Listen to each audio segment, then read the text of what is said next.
안녕하세요. 저는 이제 결혼 15년 차가 된 40대 후반의 여자입니다. 여러분들은 운명이라는 게 실제로 존재한다고 생각하시나요? 보통 하늘이 맺어준 인연을 운명이라고 하잖아요. 저는 처음엔 이 세상에 운명이 어디 있냐고 다 내가 하기 나름이라고 생각했던 사람이었어요. 하지만 살다 보니 정말 사람마다 운명이라는 게 존재하는 것 같더라고요. 제가 여러분들께 들려드릴 사연은 앞에 계속 언급된 운명에 관한 이야기입니다. 남편과 저의 나이 차이는 궁합도 안 본다는 4살 차이예요. 제가 고등학교 3학년 되던 무렵에 친구들과 놀고 싶은데 부모님께 받던 용돈이 턱없이 부족해서 정말 잠깐 아르바이트를 한 적이 한 번 있었거든요.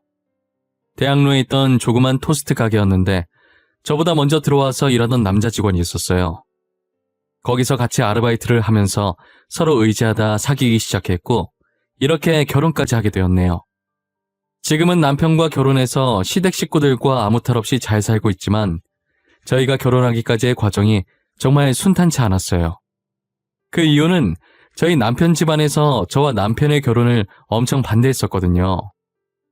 남편의 집안은 사업을 해서 부유했지만 저희 집안은 게스트하우스를 운영하는 평범한 집안이었어요. 아무래도 저희 집안이 훨씬 기우니까 시댁 식구들은 급이 맞는 집안과 결혼시키고 싶어 하셨죠. 본인들 사업에 저희 집안은 별 도움이 되지 않는다고 생각하신 것 같았어요. 저는 대기업까지는 아니더라도 나름 유명한 기업에 연봉도 남부럽지 않았습니다. 그리고 이제 막 떠오르기 시작한 기업이라 다들 저희 회사에 오려고 난리도 아니었고요. 하지만 제가 어디서 무슨 일을 하고 연봉이 얼마나 되든 집안이 부유하지 않다는 이유로 시댁에서 무시를 좀 많이 당했었어요. 저도 자존심이 많이 상하긴 했었지만 남편 집안은 그만큼 많이 부유한 편이긴 했어요. 가끔 TV에 나오는 대기업 회장이 지금 저희 시아버지시니까요. 그래서 기업 운영에 도움이 될 만한 탄탄한 집안의 며느리를 드리고 싶으셨겠죠. 저같이 평범한 집안이 어떻게 아버님 사업을 도와드릴 수 있겠어요? 당장 저희 먹고 살기도 바쁠 텐데 말이에요. 처음 남편의 집에 인사드리러 갔을 때 느꼈던 그 싸늘한 공기는 아직도 잊지 못해요. 분명 당시에 밖에 꽃이 피고 많이 따뜻해진 봄이었는데 체감상 겨울 한파보다 더 추웠던 것 같아요. 누가 봐도 전혀 반기지 않는다는 표정으로 저를 쳐다보던 6개의 눈들이 있었죠. 시아버지, 시어머니, 그리고 신우까지 남편을 제외하고 단 한 명도 저를 반기지 않으셨어요. 앉으라는 얘기도 안 하시길래 눈치를 보면서 겨우 남편과 같이 앉았던 기억이 있어요. 정말 우리 아들이랑 결혼할 생각으로 만나고 있는 거니? 우리 집안이 어떤 집안인지 알고 팔자 한번 고쳐보려고 이러는 거야? 엄마, 무슨 말을 그렇게 해? 우리 집 그런 애 아니야. 아빠가 무슨 일 하는지 몰랐어. 내가 며칠 전에 말해줘서 알았지. 아가씨한테는 정말 미안하지만 단도직입적으로 말할게요. 저희는 아가씨를 며느리로 받아들일 마음이 전혀 없어요. 그래요. 이미 저희 동생 짝으로 생각해둔 사람 따로 있으니까 그냥 포기해요. 솔직히 그쪽 집안이랑 우리 집안 너무 안 맞는다는 거 알고 있죠? 진짜 누나까지 왜 그래? 다들 꼭 이렇게 못되게 말해야겠어? 돈만 많으면 다야? 인성들이 왜 그 모양이야? 그리고 누구 마음대로 내 짝을 정해? 결혼이 애들 소꿉장난도 아니고 말이야. 집안의 여자가 잘못 들이면 망한다는 말도 모르니? 다 널 위해서, 그리고 우리 집안을 위해서 이러는 거잖아. 나 결혼은 사랑하는 사람이랑 하고 싶어. 왜 내 의견은 존중을 안 해줘? 이렇게 팔리듯 사랑도 없이 집안에서 정해준 사람이랑 결혼하고 싶지 않다고. 야, 그러면 우리가 정해준 사람 만나서 사랑을 나누면 되는 거 아니야? 자주 만나다 보면 정들어서 호감 생기게 되겠지. 안 그래? 그래? 그럼 누나나 그렇게 결혼하던가. 엄마 아빠가 정해준 남자 만나서 결혼하라고. 돈 많다고 배불뚝 튀어나온 아저씨랑 결혼하라고 하면 안 할 거잖아. 인사하러 간 자리였는데 저는 안중에도 없고 시댁 식구들끼리 싸우고 난리가 났더라고요. 저는 그 광경을 보면서 이러지도 못하고 저러지도 못하고 가시방석에 앉아 눈치만 보고 있었어요. 시간이 지나면 지날수록 여기는 제가 있을 곳이 아니라는 판단이 들어서 먼저 일어나 보겠다고 죄송하다고 하고 시댁을 도망치듯 나왔어요. 저한테 처한 현실이 정말 믿기지 않았고 마음이 많이 심란하더라고요. 부모님께서 아시면 속상해하실까봐 인사 잘하고 왔다고 애써 웃으면서 집에 들어오긴 했지만 제 방에 들어와서 침대에 누워 가만히 천장을 바라보는데 어딘가 허한 기분이 들더라고요. 가슴 한가운데 커다란 구멍이 난 느낌이었어요. 그렇지만 당시엔 제가 남편을 너무 사랑했기에 헤어지는 건 정말 상상조차 하기 싫었어요. 혹시나 울음이 거실로 새어나갈까 베개에 얼굴을 받고 엉엉 울었던 것 같아요. 다음날 부은 눈으로 방을 나왔을 때 제 눈을 보고 놀라신 부모님께 슬픈 영화 보고 잤다고 대충 거짓말치고 그 자리를 피했던 기억도 있어요. 제가 회사에서 퇴근을 하려는데 회사 앞에 낯익은 실루엣이 보이는 거예요. 가까이 가보니 시어머니가 저를 기다린다고 서 계시더라고요.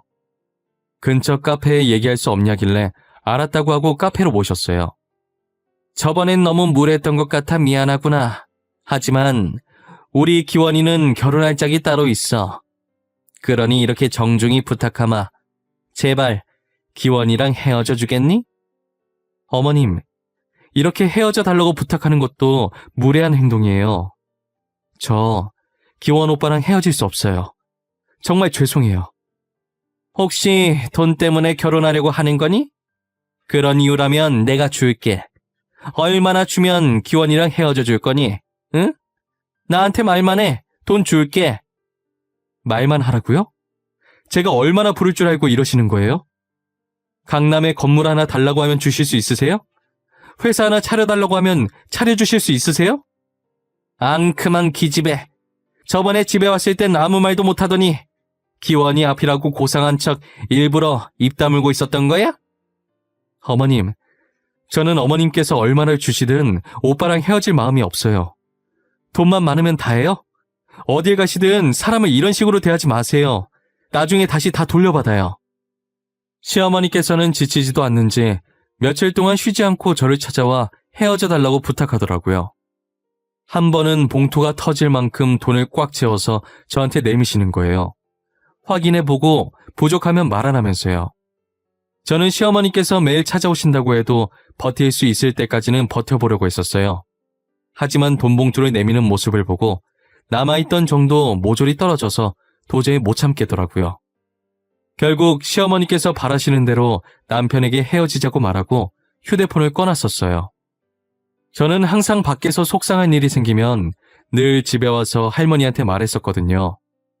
옛날엔 힘들고 속상한 일 있으면 대나무 숲 가서 있는 힘껏 소리 지르면서 스트레스를 푼다고 하잖아요. 할머니는 저의 고민이나 영양가 없는 쓸데없는 말까지 전부 들어주시는 대나무 숲 같은 존재셨어요. 제가 무슨 말을 꺼내든 무조건 제 편을 들어주시고 조언도 아낌없이 해주셨거든요. 그리고 할머니도 제가 이러쿵저러쿵 있었던 일을 본인에게 얘기하는 걸 좋아하셨어요. 할머니랑 함께 있는 순간엔 정말 아무 걱정이 없어지고 마음이 엄청 편안했어요. 사실 몇 년 전까진 할머니보단 할아버지와 더 친해서 할아버지가 제 대나무 숲이셨어요. 그래서 제가 할아버지한테 쪼르르 가서 말하면 할머니가 질투를 하시곤 했어요. 자신도 귀여운 손녀의 투정이 듣고 싶다면서 할아버지한테만 말한다고 많이 서운해하셨죠. 할머니와는 별다른 일이 없었는데 이상하게 거리감이 느껴지더라고요.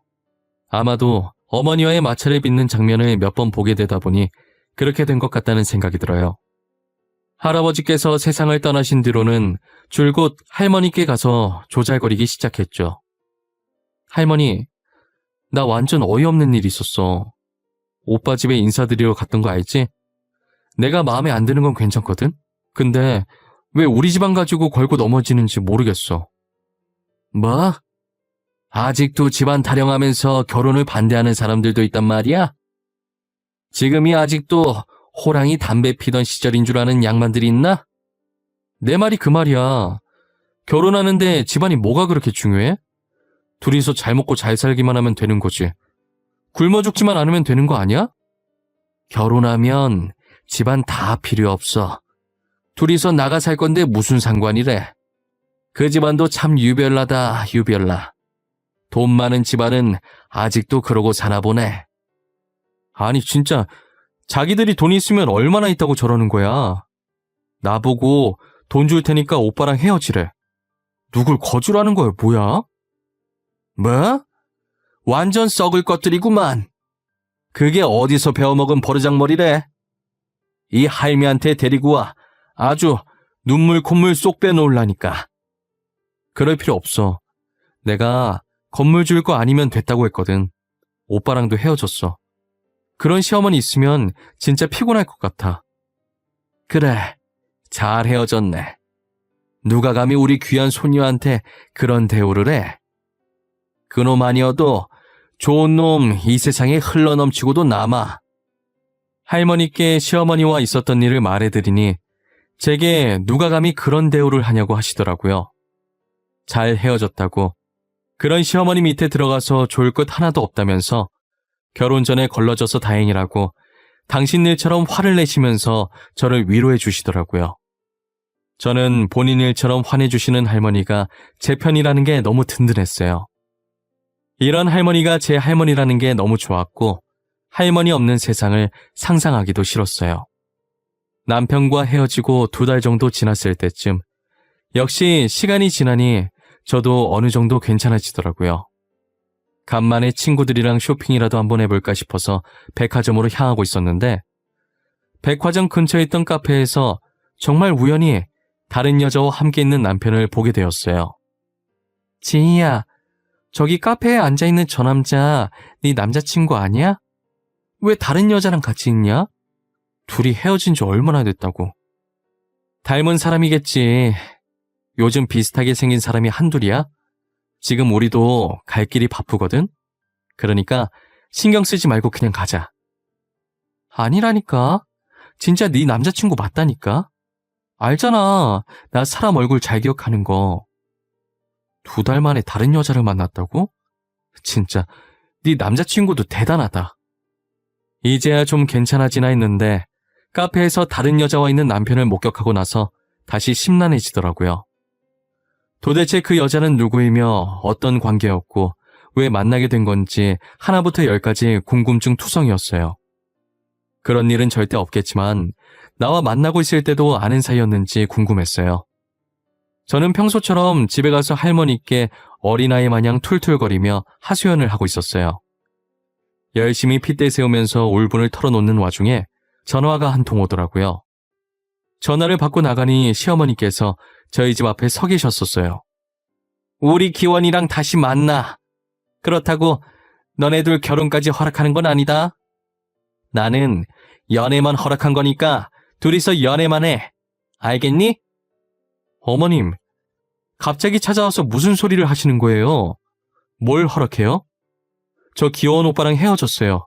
헤어진 지 2달이나 됐는데 오빠한테 못 들으셨어요? 들었어. 그래서 다시 만나라고 이렇게 찾아온 건 아니겠니? 그렇게 선보기 싫다던 애가 이번 한 번만 나가주면 너 만나는 거 허락하겠다 했더니 바로 나가더라. 그래서요? 저희가 다시 만나든 말든 그건 저희 마음이죠. 어머님이 헤어지라고 하면 헤어지고 다시 만나라고 하면 다시 만나야 하나요? 우리 아들이 너무 딱해 보여서 내가 기껏 여기까지 찾아왔더니 싫으면 말거라. 우리 아들 데리고 가려는 여자는 너 말고도 차고 넘쳤으니까. 저는 시어머니가 하는 꼴이 마음에 들지 않아서 남편을 다시 만나지 않으려고 했어요. 하지만 사람 마음이라는 게 제가 아무리 눌러보려고 해도 어쩔 수가 없더라고요. 결국 저는 남편을 다시 만나게 되었고 남편은 저와 2번째 연애를 시작하면서 결혼하겠다는 일념 하나로 시부모님을 끈질기게 설득을 했더라고요. 시부모님께서는 하루가 멀다 하고 괴롭히는 남편 때문에 2손 2발 다 들고 상견례 날짜를 잡아주셨어요. 고대하던 상견례 날이 되었고 저는 할머니를 모셔가기 위해 열심히 준비 중이었어요.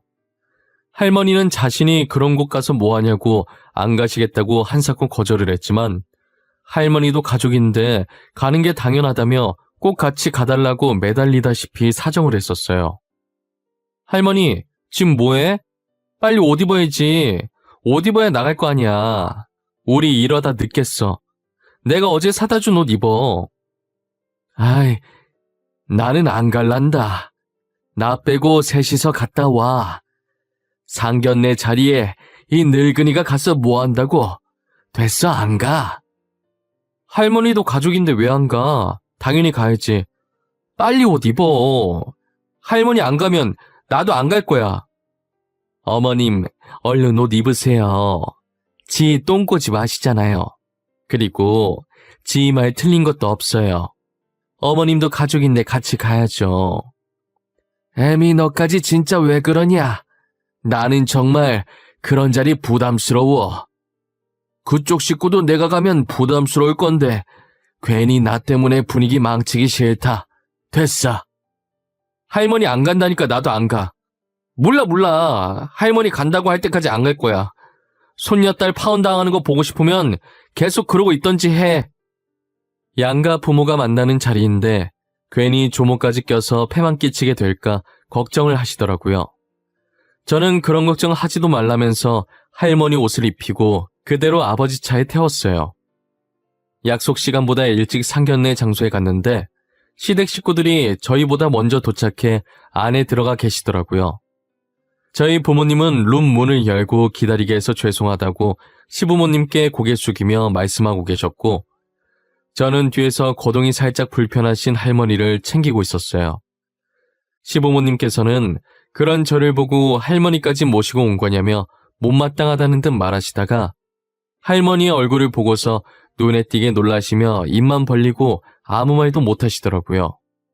그러더니 시부모님께서 헐레벌떡 일어나셔서는 저희 할머니께 큰 절을 올리는 게 아니겠어요?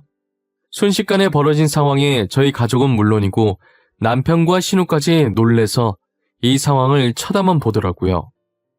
알고 보니 시부모님께서 남편과 신우가 어릴 때 시아버님이 하시던 사업이 망해서 오갈 곳이 없었는데 친척들도 외면한 시부모님을 저희 할머니 할아버지께서 걷어주셨다고 하더라고요. 지금 말로는 쉐어하우스, 당시 말로는 하숙집이라고 하죠. 할머니 할아버지께서는 예전에 대학생들을 대상으로 한 하숙집을 하셨었어요. 저희 아버지 형제가 성인이 되고 자취를 하는 바람에 빈 방을 이용해서 운영하시게 되었어요. 대학생들은 타지에서 오는 경우가 많았고 보통 아르바이트를 해서 의식주를 해결하기 때문에 같은 자식 키우는 부모의 마음으로 시세보다 조금 저렴한 가격으로 방을 내어주셨었어요. 대학생이 아닌 가족에게 방을 내어준 것도 어떠한 대가를 받지 않고 방을 내어준 것도 시부모님네가 처음이자 마지막이었다고 하더라고요.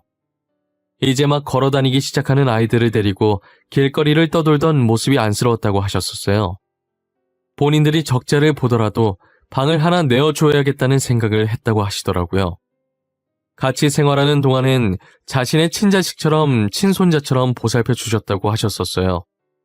시부모님께서는 빈손으로 들어와 저희 조부모님께 얻어먹기만 하는 게 너무 죄송해서 어떤 일이든 해서 얼른 빚을 갚고 하숙집을 떠나야겠다는 생각을 하셨었대요. 그래서 시어머니께서는 식당 일을, 시아버지께서는 막노동을 잠깐 하셨었다고 하더라고요.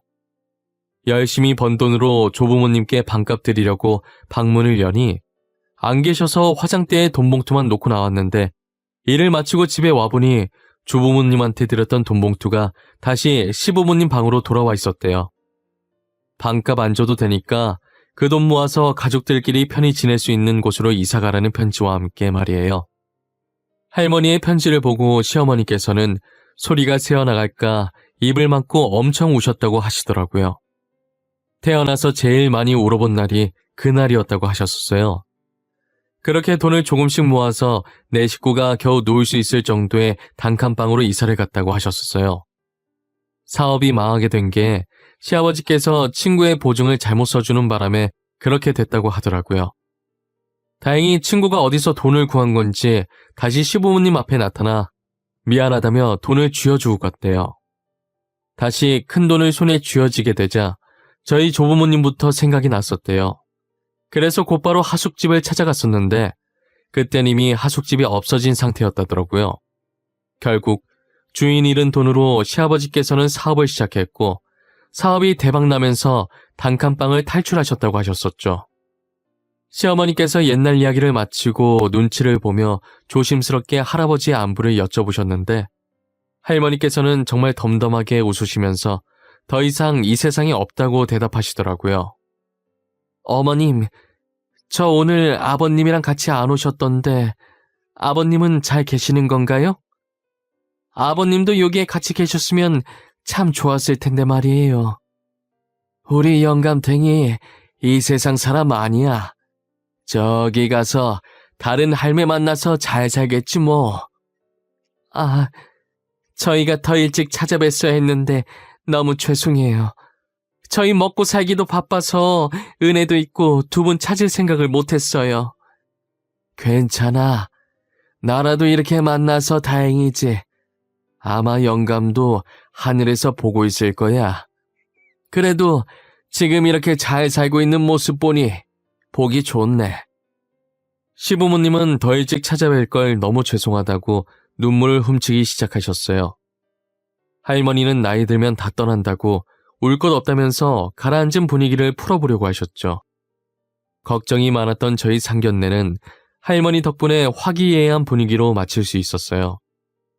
상견례를 마치고 집으로 가려던 제 발길을 시어머니께서 막으셨어요. 그리고 자신의 두 손으로 제 오른손을 꼭 잡으시더라고요. 지희야, 그동안 내가 많이 미안했다. 사람은 망각의 동물이라고 하잖니. 원래부터 잘 살았던 것 마냥 유세만 떨고 그동안 과거에 힘들게 살았던 나를 잊고 살았어. 아니에요, 어머님. 하나뿐인 아들이 과거의 시부모님처럼 고생할까봐 조바심에 그런 거잖아요. 저도 나중에 아들 낳으면 좋은 곳에 장가 보내고 싶을 것 같아요. 어머님 마음 이해해요. 그렇게 생각해준다니 너무 고맙구나. 그래도 나를 용서하지는 말거라. 나도 올챙이적 생각 못한 내 자신을 용서할 수가 없어. 시어머니께서는 제가 아버지 차에 타기 전까지 계속 미안하다고 하셨었어요. 시아버님과 신우도 그동안 제게 무례하게 행동한 점 진심으로 미안하다고 사과하셨었고요. 저는 더 이상 미안해하지 않아도 된다고 앞으로 행복할 일만 생각하자고 말씀드렸어요. 저의 말에 이런 착한 며느리를 못 알아보고 제 복을 제 발로 찰 뻔했다고 하시더라고요. 연애하던 시절부터 결혼 준비는 이제껏 저희가 모아둔 돈으로 하려고 했었는데 시부모님께서 절대 그렇게 하지 말라면서 엄청 말리시더라고요. 이렇게라도 저희 조부모님께 진빚 갚고 싶으니 부담 갖지 말라고 하시면서 집과 혼수, 그리고 결혼에 필요한 모든 것들을 시댁에서 준비해 주셨었어요. 제가 괜찮다고 몇 번이나 말했지만 사양하지 말라고 엄마가 딸한테 주는 거라고 생각하라더라고요. 저는 결혼할 때 정말 몸만 들어갔다고 해도 과언이 아니었어요. 남편과 결혼하고 보니 저희 시부모님은 너무나도 좋으신 분들이셨어요. 할머니를 다시 만나신 이후로 사업 욕심도 완전히 버리시진 못하겠지만 예전보다는 많이 버리셔서 많이 인자해지셨고 제가 추천해드린 보육원에 봉사활동도 다니시면서 하루하루 누구보다 바쁘게 지내셨어요. 알려지면 보여주기식 봉사 같은 느낌이 들어서 사람들 몰래 봉사를 하고 다녔었는데 이게 어떻게 소문이 났는지 기자 귀에까지 들어가서 기사가 난 거예요. 덕분에 기업의 이미지는 당연히 전보다 훨씬 더 좋아졌고요. 이미지가 좋아진 만큼 실적도 나날이 높아져 하늘을 찌를 기세였어요. 지금 결혼한 지가 어느덧 벌써 15년 차가 되었는데 여전히 시댁 식구들과 사이가 좋아요. 신우와는 언니 동생하는 사이가 되었고 시부모님은 저를 친딸인 신우보다 더 친딸처럼 대해주세요. 시댁에 가는 날이면 신나서 빨리 가고 싶은 마음에 잠을 제대로 못 잘 정도로 제게 잘해주십니다. 남편과 싸울 때면 시댁 식구들이 전부 제 편을 들고 있으니 남편이 질투를 할 때도 있어요. 그 모습이 어찌나 귀엽던지 일부러 별것 아닌 일에도 시댁 식구들한테 이루고 싶더라니까요. 그리고 저희 친정 식구와 시댁 식구는 저희가 결혼하고 시간 나는 대로 정기적인 모임을 하고 있었어요. 가족들이 다 같이 모이면 예전 할머니 할아버지와 있었던 일을 회상하시곤 하셨었어요. 서랍 어딘가에 있던 앨범을 꺼내서 보면 하숙집 앞에서 저희 조부모님과 찍은 사진들도 있더라고요. 사진을 하나하나 꺼내면서 하숙집 시절 얘기를 하는데 계속 들어도 질리지가 않았어요. 그리고 시부모님께서는 그 순간을 생각하며 세상에서 제일 행복하게 웃으셨죠. 할머니께서는 제가 결혼하고 몇 년 후 치매로 고생하시다가 세상을 떠나셨어요. 줄곧 저희 어머니께서 할머니를 모셨었는데 시어머니께서 할머니의 치매 소식을 듣고 하루도 빠짐없이 매일 찾아와 어머니와 함께 치매 걸린 할머니를 돌보셨었어요. 할머니가 시어머니를 못 알아보고 화를 내셔도 애교를 부리시면서 할머니를 달래셨더라고요. 시어머니께서 애교를 부리실 거라는 걸 상상조차 해본 적이 없었는데 친정어머니도 그 모습을 두 눈으로 직접 보고도 믿기지 않아 많이 놀랐다고 하시더라고요. 할머니가 세상을 떠나시던 날 시부모님께서 저희 부모님보다 더 많이 우셨어요. 아마 장례식장에 오신 분들 중에서 제일 많이 우셨지 않았을까 싶어요. 시어머니는 할머니의 입관하는 모습을 보시다 너무 울어서 쓰러지신 적도 있으세요. 아마 모르시는 분들이 보면 저희 시부모님이 할머니 자식들인 줄 알았을 거예요. 친정아버지는 자신의 부모처럼 진심으로 슬퍼해 주시는 시부모님께 감사하다고 하더라고요. 저도 할머니가 세상을 떠나시면 많이 울 것 같았는데 살아생전 자신이 떠나면 웃으면서 보내달라고 하셨어서 할머니의 유언에 따라 울지 않고 씩씩하게 웃으면서 할머니의 마지막 가시는 길을 배웅했었어요. 시부모님께서는 특별한 날이 아니더라도 종종 저희 조부모님이 계신 납골당에 찾아가신다고 하더라고요. 조금 더 빨리 찾았다면 더 많은 추억을 쌓고 떠나셨을 텐데 죄송하다고 고개 숙이다가도 뭐가 그렇게 급해서 이렇게 빨리 가셨냐며 울면서 한탄을 늘어놓으신다고 하셨어요. 이건 저희 어머니한테 들은 건데 나중엔 왜 착한 사람 먼저 데리고 가냐고 하늘에 삿대질도 하신다는 거예요. 그 모습을 보고 저희 어머니가 다른 사람이 본다면서 창피하니까 손 내리라고 한 적도 있었대요. 저희 부모님도 같이 납골당에 가게 되시면 간혹 저렇게 납골당에서 있었던 일들을 말씀해 주시는데 그때마다 시어머님이 하신 행동이 너무 웃겨서 눈물을 찔끔 흘립니다. 시부모님께서 납골당에 다녀온 날이면 두 분 다 눈이 퉁퉁 부어서 집에 오시기 때문에 모를 수가 없었어요. 남편과 저는 그 모습을 보고 조용히 웃으면서 못 본 척 방으로 들어간 적이 한두 번이 아니에요. 저는 그런 귀여운 시부모님과 남편에게 저희 할머니 목까지의 사랑을 듬뿍 받으면서 아이들을 키우며 행복한 하루하루를 보내고 있어요. 할머니께서 제 대나무 숲이 되어주시기 전까진 제게 사랑 표현을 잘 못하셨는데 제가 어렸을 때부터 저를 엄청 이뻐하셨다고 하더라고요. 하지만 제가 할머니를 불편해하는 것 같아서 제게 먼저 다가가지 못했다는 걸 뒤늦게 들었어요. 그 말을 듣고 할머니께 엄청 미안해서 얼마나 울었는지 모르겠어요. 제가 이렇게 화목한 가정을 이룰 수 있었던 건 다 할머니 덕분이라고 생각해요. 할머니와 행복했던 추억들을 가슴 깊숙이 새기고 늘 할머니에게 감사하다는 생각으로 살아가려고 해요. 제가 이 사연을 쓰면서 인연이라는 게 참 신기하다는 생각이 들었어요. 여러분들도 저와 비슷한 경험을 해보신 적이 있으신가요? 만약 있으시다면 댓글로 많이 남겨주세요. 남겨주신 글들 하나하나 빠짐없이 전부 다 읽어보도록 할게요. 지금까지 제 이야기 들어주신 모든 분들께 감사합니다. 오늘도 소중한 사람들과 행복한 하루 보내시고 하시는 일들과 앞으로 하고 싶으신 일들 모두 잘 될 수 있도록 기원하겠습니다.